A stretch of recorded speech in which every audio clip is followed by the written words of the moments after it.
Kumare, aarangkada na mamayang gabi ang Kapuso full action series na Black Rider. Dahil wala silang Diyos, wala silang awa.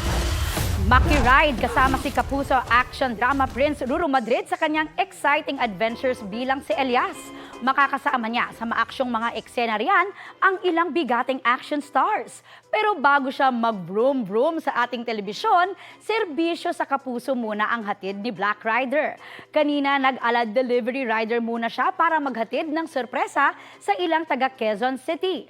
Ang next stop naman ni Ruru ngayon, tren kasama ang ilang castmates para pasayahin ang mga pasahero.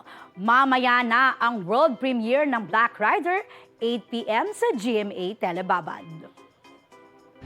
Balita ko, may tututukan kayo tuwing 10:30 a.m. sa GTV. Alamin ang mahalagang balita at impormasyong dapat niyong malaman sa Balita Ko tuwing Lunes hanggang Biyernes. Mag-subscribe din sa GMA Integrated News sa YouTube.